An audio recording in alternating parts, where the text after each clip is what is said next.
Thank you all for being here. This is an honor to join you all for this discussion.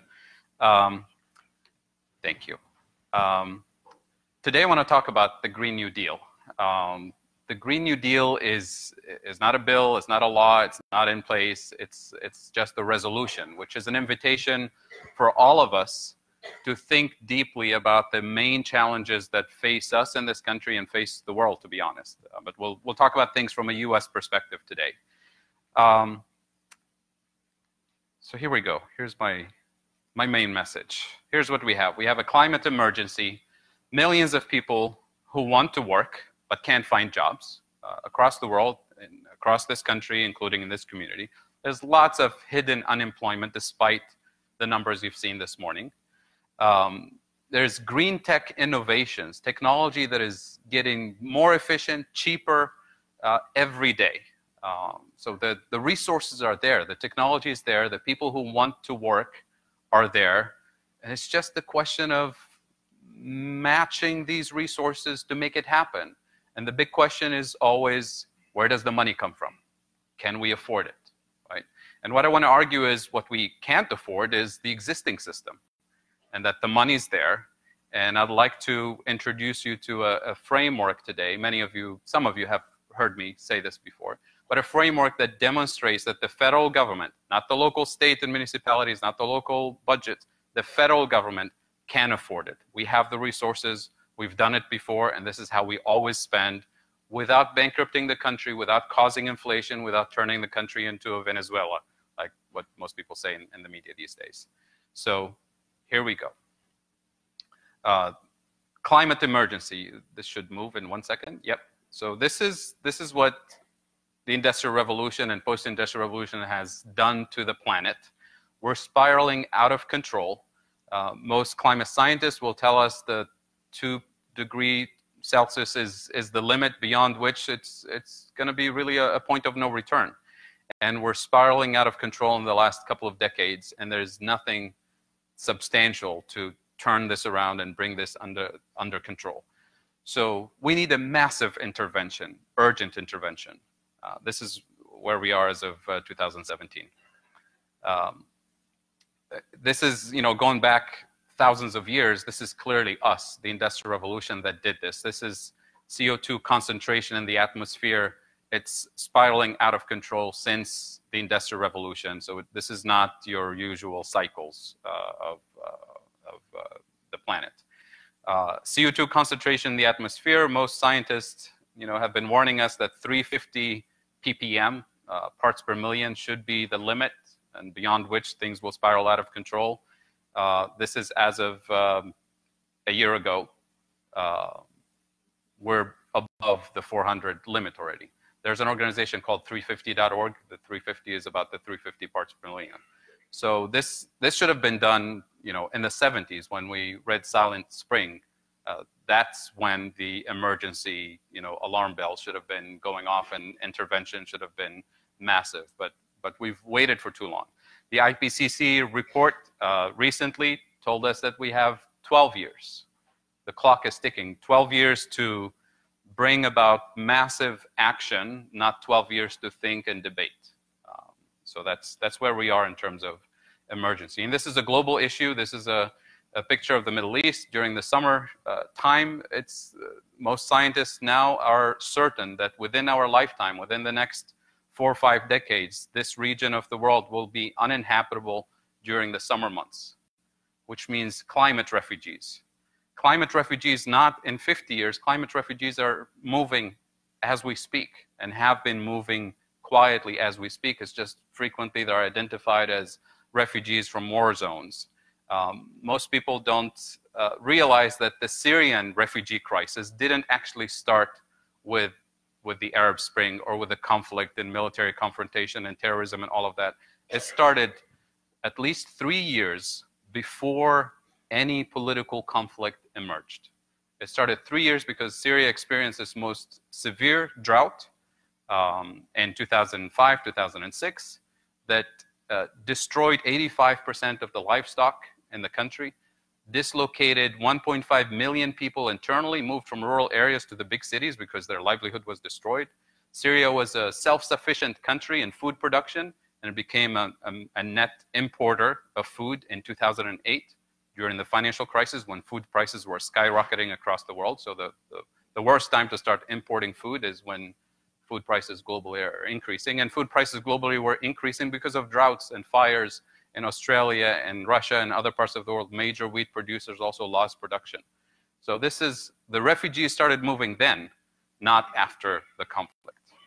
So I'm not saying that climate change is what causes wars, but it's one of those factors that exacerbate the problems. So this is serious. This is already happening. It's in motion. How do people feel about this in the US? The good news is that most Americans think that protecting the environment will create jobs. We can create jobs to address poverty, unemployment, and socioeconomic exclusion while at the same time addressing climate change. So this is not one or the other. The good news is that we can do both at the same time, and one feeds into the other. And this is increasingly the case in terms of public opinion in the US. This is from Data for Progress. This is as of, I forget the year, not more than 2016 survey. Jobs policies are the most popular program in American public opinion. This is a survey asking Democrats and Republicans about what are the most popular jobs programs. A job guarantee, which is one of the core components of the Green New Deal, is the most popular policy for Democrats and for Republicans, hands down. So this is not controversial in the sense that, you know, the mainstream media makes us think sometimes. This is same source, Data for Progress, support for a job guarantee. It's across the country. It's not one particular coast or one particular region of the country that says job guarantee is a good idea, fighting climate change is a good idea. This is mainstream as far as the public is concerned. And I'll show you some specific data for Ohio. And this is, again, as of 2017, I think, if I remember correctly. This is from Data for Progress. So polling in Ohio, would you support or oppose, given every American who vote for candidates who want a 100% transition to renewable energy? Same thing, 49% of people say they're more likely to vote for those candidates who want 100% green electricity. 18% say no, and 33% are not sure. And again, it's because people are not sure where the money is going to come from, how is this going to affect me, my community. Even if it's not taxing the individual, they say, if you're going to tax companies, I work for those companies. So you're going to raise their cost of doing business, they're going to go out of business, then I'm out of a job. So there's always the concern about where does the money come from. It's not necessarily directly taxing the working class. It's taxing somebody else who's going to take it out on me, so to speak. So green job candidates, same thing. This is also Ohio data, and it's very consistent with national data for all kinds of other states. So if you're interested in this, Data for Progress has all of these surveys about green jobs and Green New Deal and job guarantee. So what is the Green New Deal? Number one, it's very important to recognize that this is federally funded, just like the original New Deal. It was not funded by local states and municipalities. This is the federal government. This is Congress using the power of the purse to make this happen. And we've done it before, by the way. The Green New Deal is based, philosophically on the original New Deal, which happened in the midst of the Great Depression, the most miserable time in American history, where the country was broke, people were broke, millions of people were not working, people were starving, and somehow we figured out a way to make it happen, to build massive resources, infrastructure, not just construction, but education and after-school programs and literacy programs and theater and music and all kinds of aspects of the economy and culture were involved in the original New Deal. And we're borrowing some of these concepts for the Green New Deal. It's locally implemented, so it's decentralized. So local organizations, local community groups will decide these are the priorities that we want to achieve in this community. We'll apply for a grant from the federal government to fund those programs. So the funding comes from the national authority. The selection of the projects, the implementation, the hiring, the management, the auditing, everything is done locally. And this is what democracy was supposed to be. It's participatory democracy, so that you empower people at the local level to take things into their own hands. And to be honest, somebody at the federal government will not know what is actually needed in a particular community. They'll decide everybody needs highways. Well, but maybe a highway is not the priority of this particular community. Maybe there's other priorities. And this is where it's extremely important to do this in a participatory way, with the management and the selection of the projects to be done at the local level. The original New Deal was implemented in every district in the country. So nobody was left behind, so to speak, at least in terms of geography. But it was not inclusive. The original New Deal was excluded African Americans, and it was part of the divide that existed during that time was also enforced with the New Deal. So the Green New Deal will have to be inclusive and fully participatory to lift up all communities. It has to be urban and rural. This is not just big projects for the big cities. It has to be inclusive, as I said, in terms of not repeating the mistakes of the original New Deal. It has to be just, as in just transition. So yes, we want to decarbonize the economy, which means we want to leave coal on the ground and move away from fossil fuels. But this is not to say to destroy the livelihood of people who work in fossil fuel industry. So a just transition, meaning a job guarantee with decent wages and benefits for people to transition from the industries that we want to eliminate to the new industry that we want to create and thrive for the future. And this is unfortunately not well understood in the public discourse so far, because it's viewed as the Green New Deal wants to destroy, small towns that rely on coal mines and small towns that rely on fracking, because so far it's the only industry and it's the only source of jobs and revenues and prosperity for a community. So you take that away without putting anything in, you've just destroyed the town. So of course people are going to oppose it. That's their livelihood.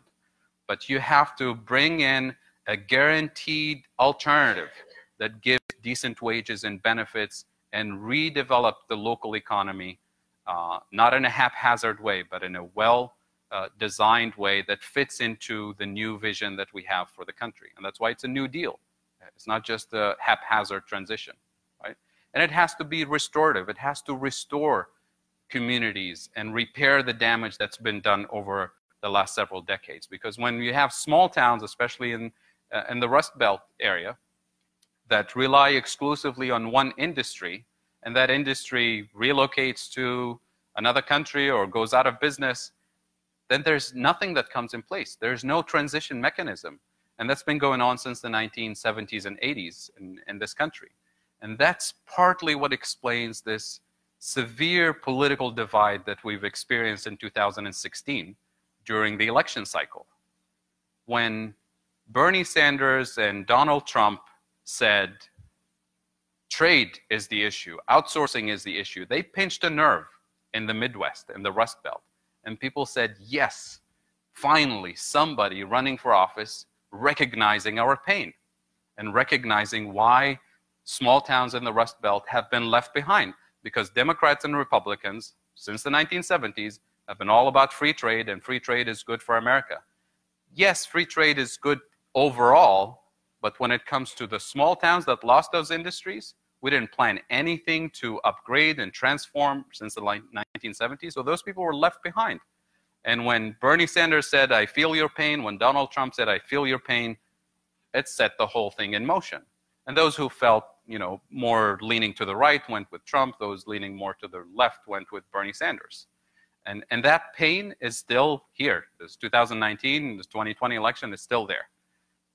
So the issues are still here, and this is why the Green New Deal must restore the damage, repair the damage that's been done in those communities by providing a true alternative for reorganizing the local economy. It has to be comprehensive and permanent. We can't just say it's going to be just solar and wind and then things will trickle down and everybody else will be fine. It has to be comprehensive in the sense that we have to start with the list that every community says, these are our priorities, these are the things that we want to achieve. and these are the people in the community with the existing level of skills, if we have a list of priorities and have a list of existing skills in the community, and if magically the skills match the needs, then so be it. We'll make it happen. But in most of the time, the skills will not match the needs. And this is where there's an opportunity for on-the-job paid training to transition into full-time work, to transition into the community that we want to create that has all the assets and all the resources and all the skills to thrive. And this is why we talk about the job guarantee. The job guarantee is not meant to be a temporary thing to train people in some skills that will become obsolete in 5 or 10 years, and then let people, fall through the cracks again. Because the one thing that's constant in this economy, in any economy, is technological innovation and automation especially, which means over time there'll be less need for simple repetitive tasks, manufacturing tasks. If anything, we shouldn't resist the robots and kind of become Luddites. If anything, we should embrace automation, but with a plan. Embrace automation in the sense that we should let the robots do all the precarious work, all the dangerous work, all the work that no human being should do. And at the same time, guarantee that we create jobs where individuals can thrive and prosper with decent wages, and that area is the care economy. Caring for people, caring for the elderly, caring for children, caring for the planet, caring for each other. That's where the value added is. And that means building a transition economy that focuses on those skills and builds communities from within. The robots are not coming anytime soon, by the way. It's a slow, gradual process. It's been happening since the Industrial Revolution. It's not new. It's just accelerating a little bit now in new areas. But it's not something that's going to happen the next morning. We're not even close to that science fiction scenario of robots doing everything. So this has to be permanent because the change is permanent. And the skills are always changing. The required skills are changing. So we can't do this haphazard and wait for the crisis to happen and then say, what do we do now? Do we retrain? We have to have this permanent on-the-job training all the time so that we're constantly transitioning to higher and higher levels of participation. So how do we pay for it? This is the big question. How do we guarantee decent wages and benefits for everyone? We're told that the government is broke, we're running out of dollars, we have to borrow more money from China. This is going to cause inflation, hyperinflation, the whole thing. There's a long list of things that you hear in the media all the time. All of these arguments are based on a very simple but dangerous misunderstanding of public finance. And I'd like you to stay with me for 1 second for this one simple distinction that will completely set the conversation under a new tone if we recognize this condition, this distinction. Most people, when they think about government finances, they think of it from an individual perspective. They say, just like I work hard and earn an income every month, and then that's what I use to spend. Right? I live within my means. I balance my checkbook. And if I need to spend beyond my income, I can borrow from a bank up to a certain point. You can't have unlimited borrowing. And once you have that debt, that becomes a real financial burden on your family, on your finances. And then you have to work even harder to pay it off. Or tighten your belts financially a little bit so that you spend less in the next few months so you can pay off the bills.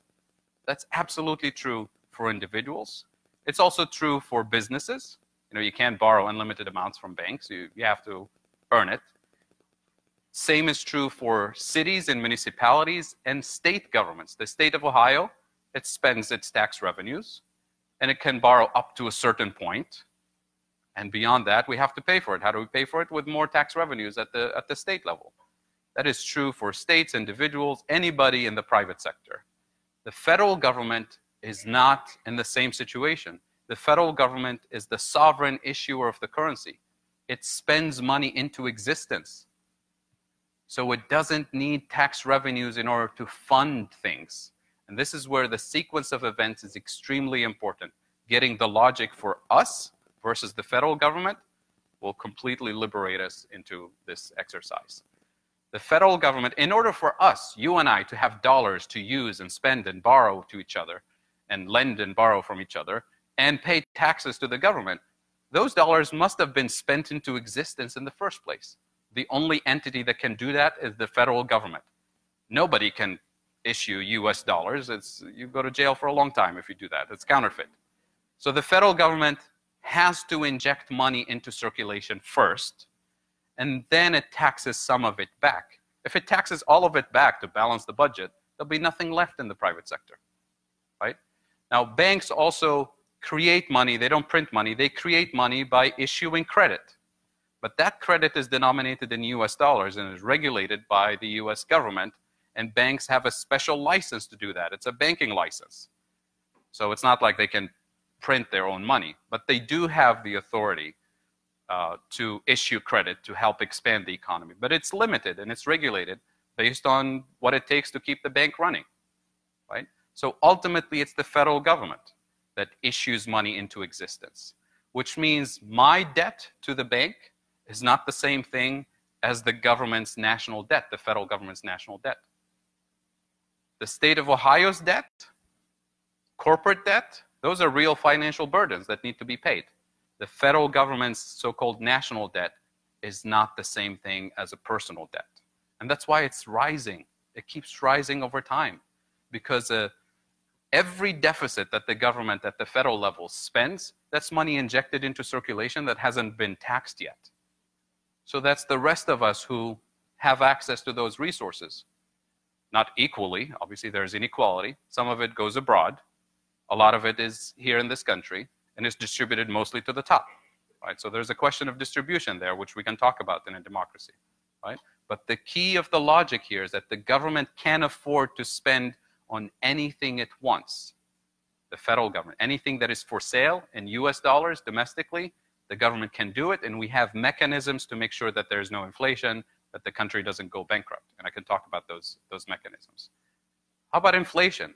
What if the government just starts spending unlimited amounts of money to hire people and build resources and start wars and whatever it is that the priorities are, and Medicare for all? Does that mean that I'm saying that unlimited spending is okay? I definitely did not say that, and I'll never say that. The spending is not going to be inflationary as long as we have the physical resources, the unemployed labor, the know-how, the technologies to make those things happen. So if the government decides today, we believe that having access to dental care is a human right, and the federal government says, we're going to pay for it. Anybody, pick up the phone, call your dentist, schedule an appointment, the government pays for it, because that today became the national priority. So I pick up the phone, call the dentist, say, I'd like to schedule an appointment. They say, oh, we're happy to take you, the government is paying for it. The next opening is in 7 years. But we do have a premium golden membership. If you pay $10,000 a month, we can get you in next Wednesday. So that feeds into inequality, that feeds into inflation, because we have shortage of actual resources of productive capacity of dentists and raw materials and dental hygienists. But the good news is that those resources are producible. We can train more, we can invest more in those resources. But we can't say the government can just afford everything without thinking about the real productive resources. So as long as we have unused resources in certain areas of the economy, including labor, and including raw materials and technology and know-how, then the spending will not be inflationary. You pick up the phone, you schedule, they say, yeah, we have an appointment next Wednesday. Right? We have plenty of productive capacity to meet the demand of the nation.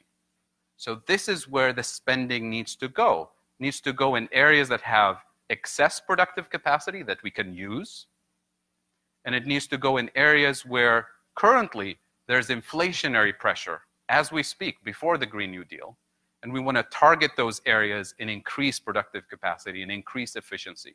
So you're employing people to address the root causes of the problem.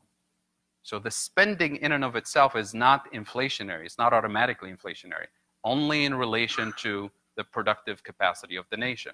And that's why you find countries around the world that experience hyperinflation, they tend to be countries with very weak productive capacity or go through a major period of destruction of productive capacity, like Zimbabwe, for example. So there are cases where you can explain why hyperinflation happened, but it's not always more government spending, more deficits, more national debt automatically leads to hyperinflation. I'll give you one example to seal this deal, and then we'll move to the next slide. Japan.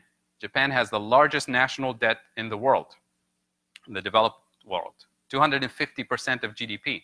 When it was 80%, 90%, people said Japan is going to go broke, the whole system is going to collapse, and then it went above 100, and then 150, and then 200, and now it's 250. Japan doesn't even have inflation. Japan has been living in a deflationary period for 3 decades. Why? Because it has massive productive capacity, and it's an export-oriented country, and all the deficit and the national debt is denominated in its own national currency. Japan doesn't have any external debt.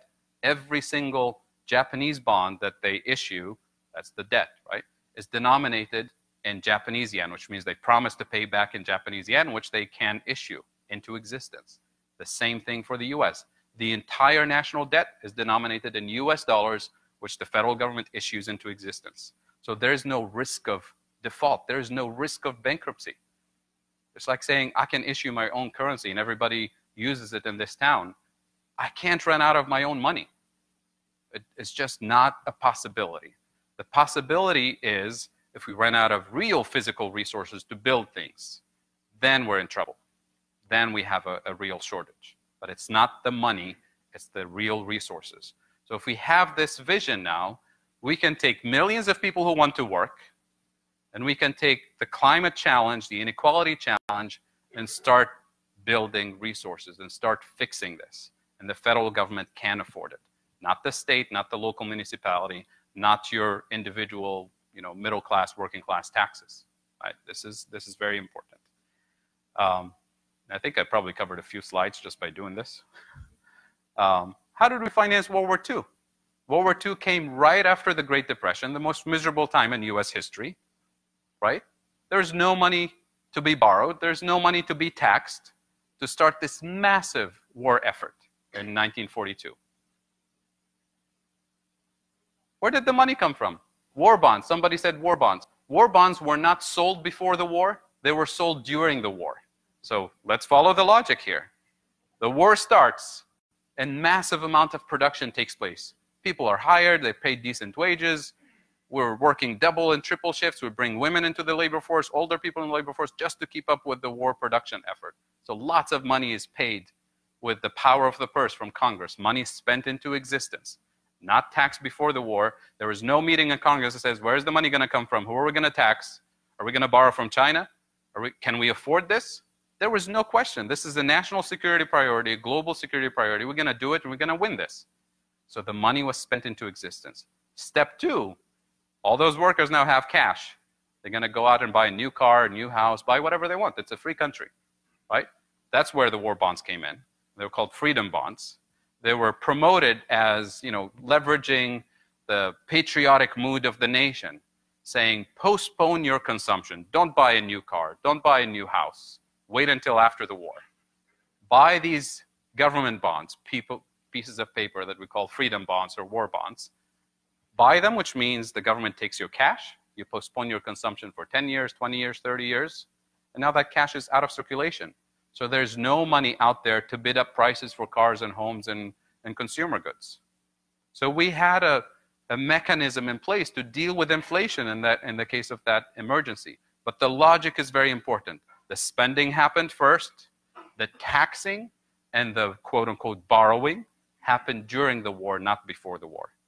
So the sequencing is important. Whereas most of us think the government needs to borrow first in order to spend, just like you and I. Or the government needs to earn the money first in order to spend, just like you and I. Not the federal government, not the issuer of the currency. So we've done this before, and this is not a unique scenario. Every federal government spending happens in this way. We just don't notice it, because we see the spending and taxing and borrowing happening at the same time, and we don't think of the logic of it. We always think of it from an individual perspective. My logic applies for the government too, when it's not. Which means the same way we addressed World War II as a national emergency, as a global emergency, today we have a climate emergency, we have an unemployment emergency, we have inequality emergency. So now this raises the question, what's the purpose of taxing? Why does the government tax us, the working class, the middle class, and tells us that you need to pay for Social Security, you need to pay for this, that, and the other, right? So this brings the question of distribution. If the government doesn't need taxes in advance in order to spend, and the spending happens by spending into existence, then that means the tax revenues don't fund spending. So that means taxing pollution doesn't really fund the Green New Deal. Taxing pollution should be done because we want to tax pollution, because we want to minimize pollution. So it changes the role of taxation from a source of funding to a series of other purposes. One of which is dealing with inflation, as I explained in a minute. The other one is to reduce pollution, to capitalize on the incentive of saying we want to transition away from this. Taxing speculation in financial markets, not because we want Wall Street money to pay for education, but because speculation is bad. We want to minimize speculation to create more financial stability. Taxing the ultra-rich is not because we need their money to pay for healthcare. Taxing the rich is to reduce inequality, to reduce their power and influence in the democratic process and in the economic process.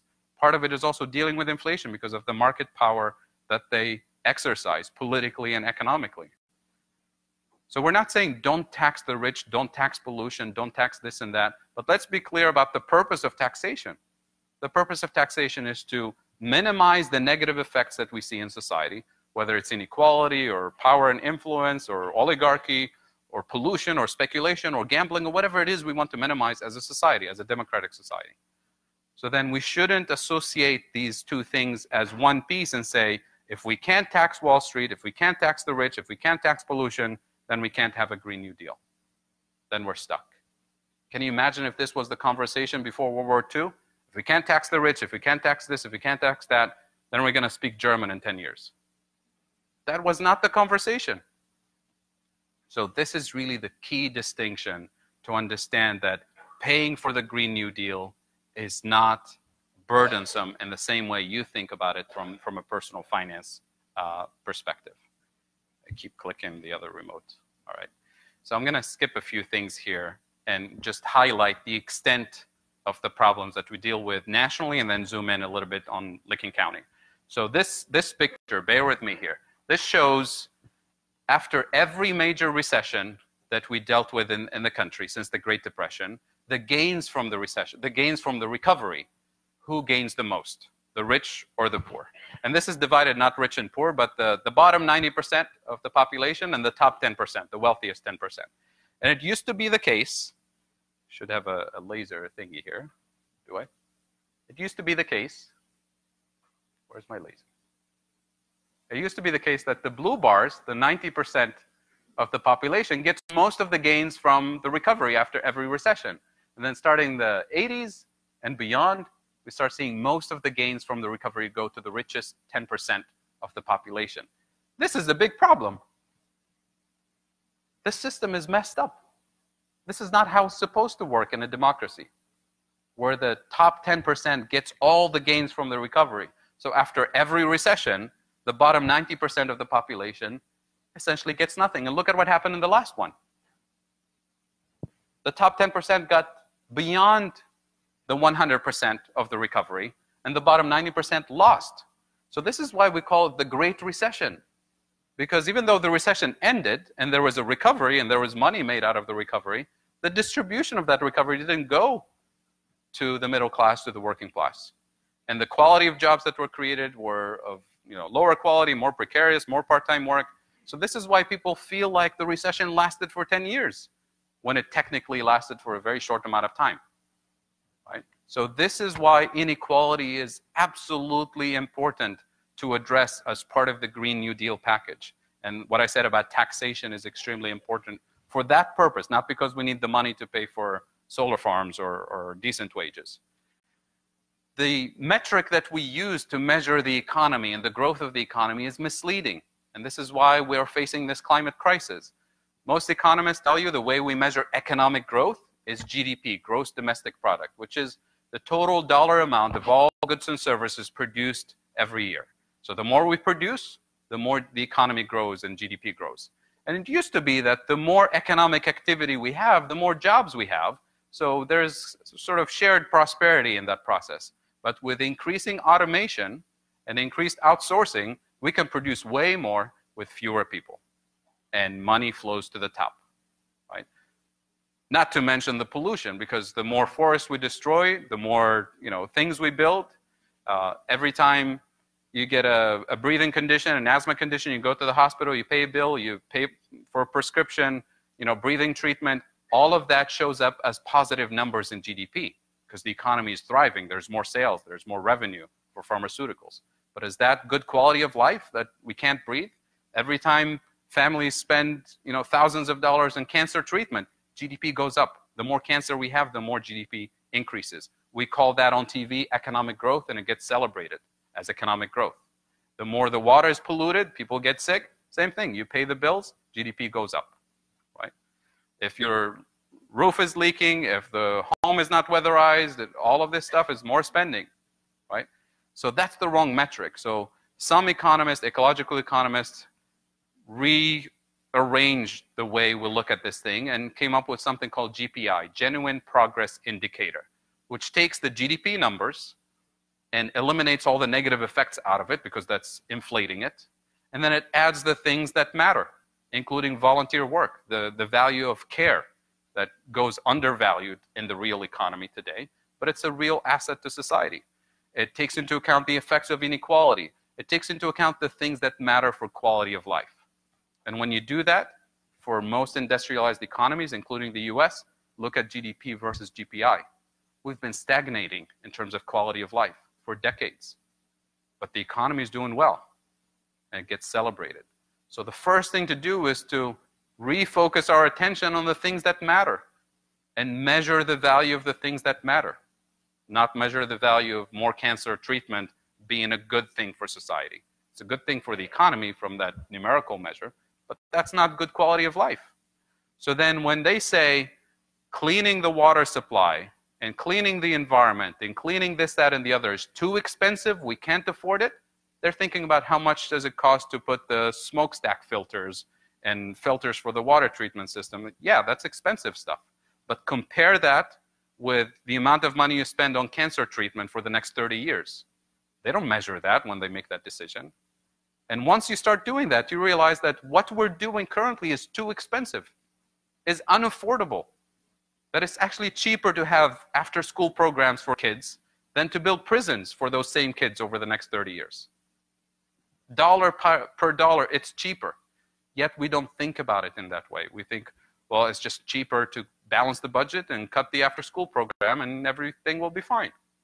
Well, it's not fine. We live the consequences of this. So if anything, what I'm proposing here, forget about what I said about World War II and the money and the logic and all that. It's cheaper either way, even if you have to pay for it with taxes or whatever, right? So rampant inequality is, you've seen these numbers probably in the media. 2015, 80 people owned as much as half of humanity. 2016, only 61 people, not 61,000, 61 people. 2017, 42 people. 2018, 26 people. 2019, maybe 3. I don't know. It's not moving in the right direction. So this has to be corrected. This has to be adjusted. This system can't keep going in this direction in terms of inequality, in terms of socioeconomic exclusion, and in terms of the climate crisis. We're not even putting a dent in this thing. And we're still talking about what to do, right? When the reality says we need to go in World War II type of investment where there was no question. When the war started, FDR asked, what does it take to win this thing? And he was told we need 180,000 airplanes produced in the first year just to get started. And he said, okay, how much can we produce? They said, we can't do more than 30,000. Guess how much was produced the first year? 300,000. Right? Resources are producible. If you set the priorities straight and put the resources on the table and make it happen, it will happen. How did JFK put a man on the moon? Everybody said, there's no way. It can't be done in 10 years. We just don't have the science. We don't have the technology. and it became a national priority, and it happened. And all this technology you see around you here, this came out of the space program, right? So it's beyond our imagination. So let's do the same thing with climate change. Let's address inequality, and let's fix this thing, and set the priorities straight, and give millions of people jobs that pay decent wages, and transform every local economy into a sustainable, thriving, prosperous economy. This is where we are in Licking County, and I'm sorry this is small, but I can send you the PowerPoint and I can read some of the numbers for you. So this is the minimum wage versus the living wage. You know what the minimum wage is. I'm not going to repeat that. The living wage, what does it actually take for a family of 2 children and 2 parents, 1 working and 1 not working? The living wage should be $23 an hour, right? Who makes $23 an hour on a minimum wage? It doesn't add up. So what happens to people when they don't have a living wage to pay for rent, to pay for transportation, to pay for basic necessities? This data, by the way, is from MIT, the geography department. They have a national database for all living wages for every county in the country. And then if you click on the details, it shows you the cost of living in every county for a family of 2, a family of 3, with kids, without kids, and so on. So it's all mapped there for us to figure out what does it actually take for a family of 2 or a family of 3 to have a basic, decent, dignified quality of life. And you look at the big expense items, childcare for families who work. And that's why people end up having 1 parent not working, because it's unaffordable. Right? So childcare is an extremely important thing. Transportation, housing, all of these, we know what the issues are. We have the numbers. But do we have the political will to transform an economy so that people who work full-time can actually have a decent quality of life?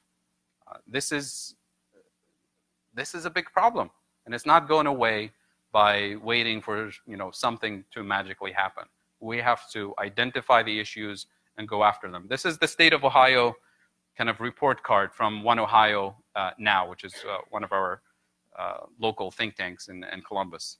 And the report card is not pretty in terms of poverty, in terms of high school graduation rates, and this gives you the ranking for the 50 states and where Ohio ranks in terms of opioid addiction.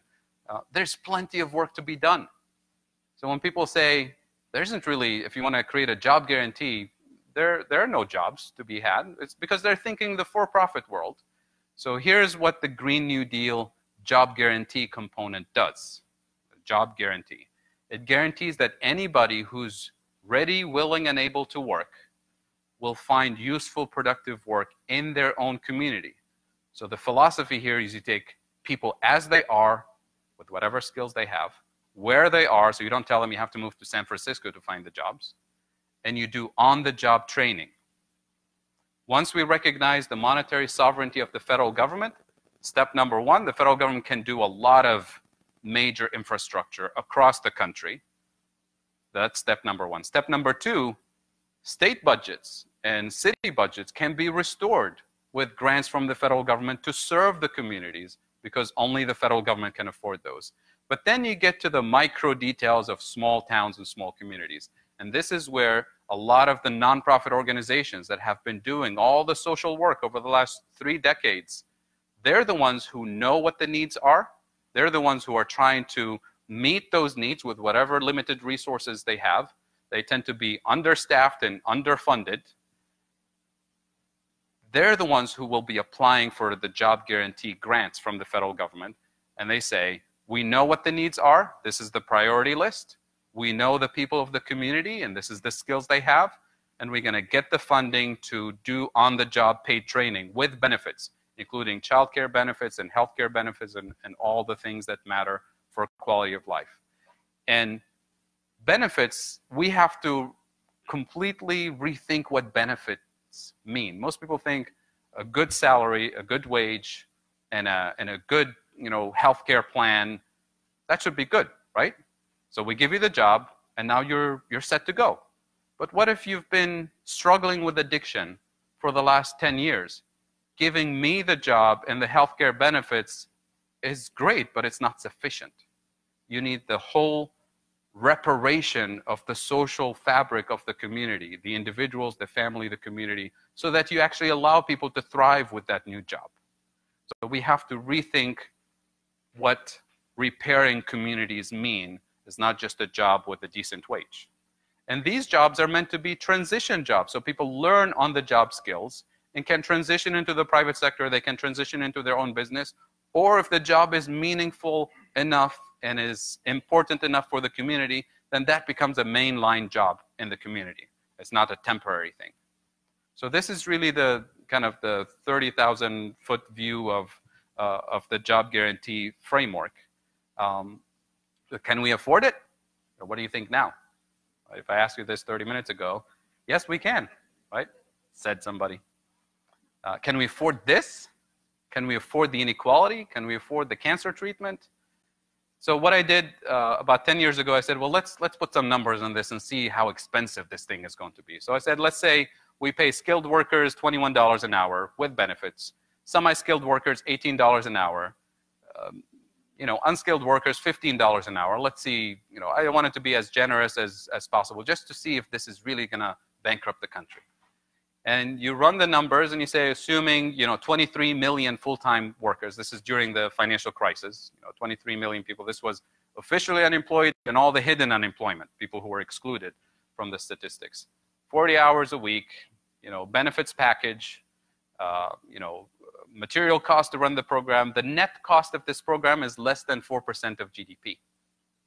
This is totally affordable from a standard, financial cost. And this is to eliminate unemployment and inequality altogether, or put a major dent, at least in this area, compared to what we did, trillions of dollars since 2008, and inequality is getting worse. Unemployment barely budged. It took 10 years for official unemployment to decline, but lots of hidden unemployment, lots of precarious work, and people working in the gig economy trying to make, Uberizing the economy to make things happen. So the solutions are there. They're straightforward. You may not like them politically. That's fine. We can disagree on politics. But don't tell me the economics doesn't add up, right? So concluding remarks, and I'm happy to take questions. We have 12 years to go. The climate, inequality, poverty, and justice crisis call for urgent and bold action, not small, not experimental, not let's see how it goes, not let's rely on these incentives, maybe it will, fix itself. The current climate and jobs policies are too weak, too slow, too expensive, and ineffective. I mean, if they work, we'll say that's fine, they at least did the job. But they don't even work. So economic justice and climate justice via a living wage Green New Deal are possible, desirable, and affordable. Thank you.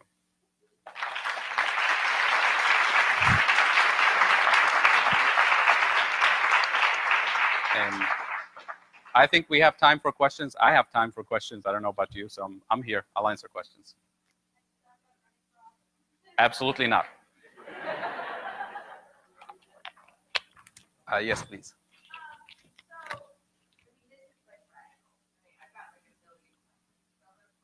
Start. Right.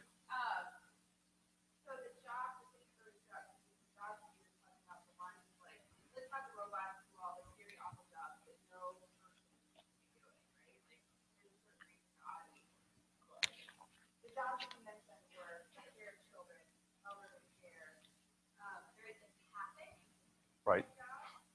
When this morning we kind of heard the presentations about how especially certain years for our economy and our society have become so disconnected. And so inherently, right, people will oppose this idea because I have to connect to the part of the next thing.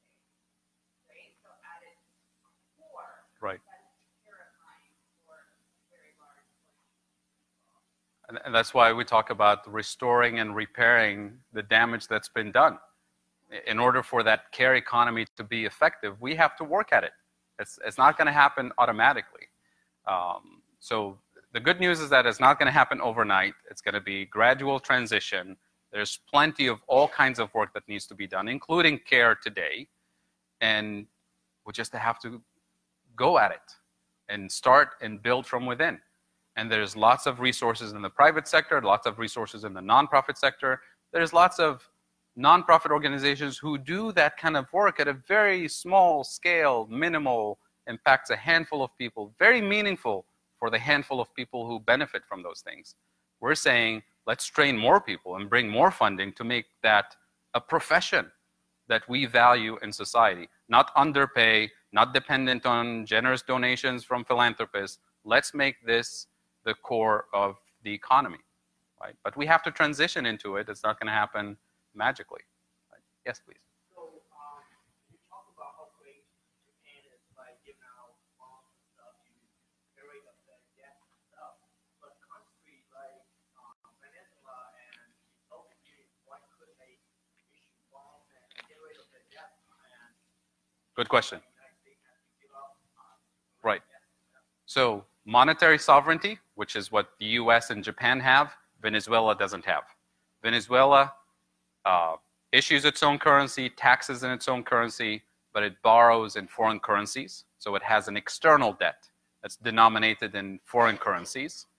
And it fixes its exchange rate to other currencies. So once you start doing that, which most developing countries do, you start losing your monetary sovereignty. So if the debt that you owe, based on those government bonds, are denominated in your currency, then there's no financial constraint. You can always pay the principal and interest. But if you owe people money that you can't issue into existence, then you have to earn it, which means you have to export more, bring more tourism, bring more foreign direct investment, race to the bottom, compete with a bunch of other developing countries to bring more tourists, to bring more factories from the Western world, and that becomes a slippery slope for most developing countries. In addition to that, the productive capacity of the US is not the same as the productive capacity of Venezuela. I'm not going to go into the politics of, is it a coup, is it not a coup? The US embargo plays a role in, limiting the productive capacity of the oil industry. It's a country that depends on one thing, which is oil, exports of oil. And if you don't have the valves, if you don't have the pumps to pump oil, and you can't have the spare parts, then you're not producing anything, you're not selling anything, you're broke, right? So completely different scenario of what the US potential is, Japan's potential is, Canada's potential is, versus developing countries that don't have the resources and face all kinds of corruption, limitations and resource limitations.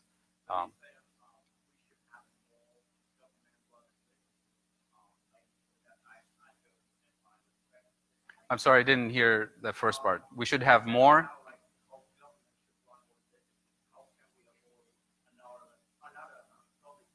Oh, no, not at all. Nobody said the government should run businesses. Where did I say this today?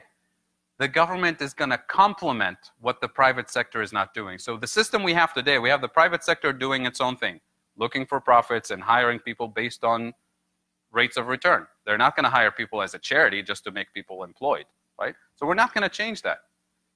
Then we have the government sector doing its own thing, but doing it in a limited way. And then we have the nonprofit sector doing whatever it can with some grants from state and federal and other nonprofits. We're saying the government will introduce a job guarantee program, not guaranteeing jobs in the private sector, guaranteeing jobs in the community service area, which is driven mostly by nonprofits and local government. So what happens when somebody's unemployed for 2 years? They become unemployable. And this is what we have. Long-term unemployment, you become unemployable. This is what the private sector will label you, which means if, as a private sector, if I have the choice between hiring somebody who's working for a competitor, choice number one, versus somebody who's been unemployed for 6 months or 2 years, who am I going to hire? I want somebody who's ready to go on day one. So the job guarantee will take the unemployed population and do on-the-job training so that after a few months, you become more employable to transition in the private sector if you want to transition.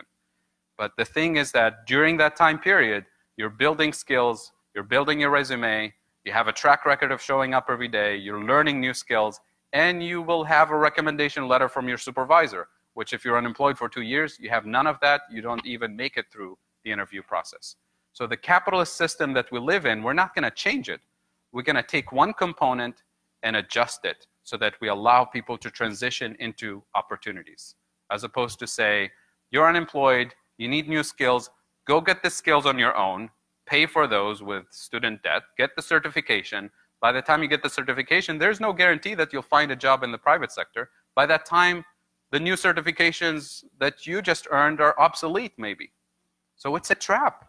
It's unfair, it's cruel to allow people to get stuck in that situation systematically, not by choice, right? So most of the focus that we have about unemployment today and the unemployed, the people we label unemployed and unemployable, is a cruel system that's unfair.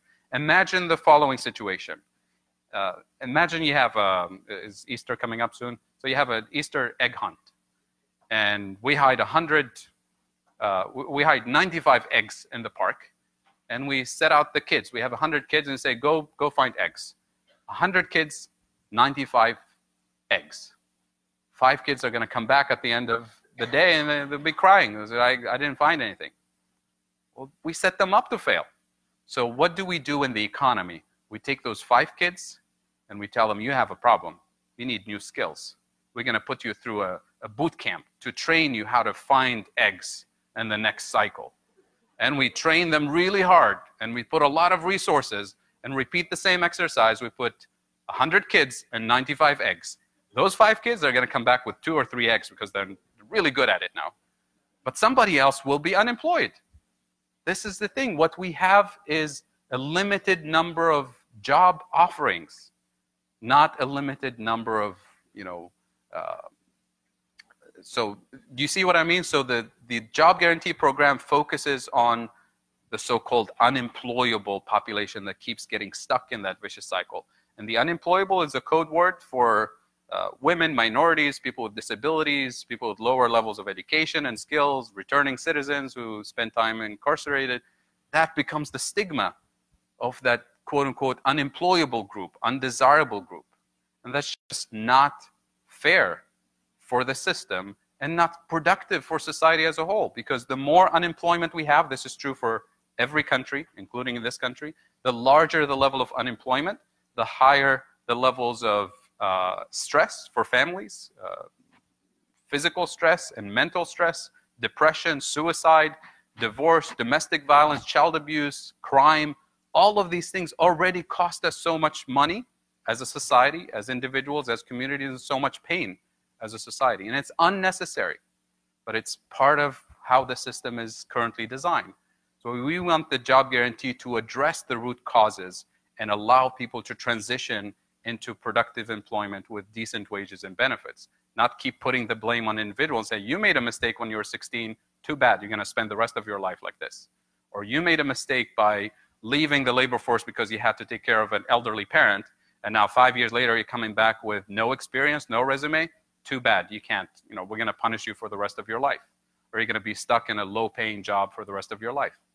Even people with college degrees and experience and all that, you leave the market for 5 years, you can't come back, right? That's the current system. Unless you have some level of privilege and access, but it's not automatic. It's not a right for every human being to participate.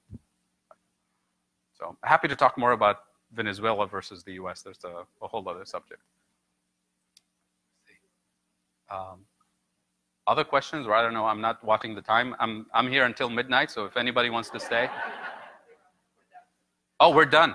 Okay, but I'm here until midnight, so if you want to, thank you.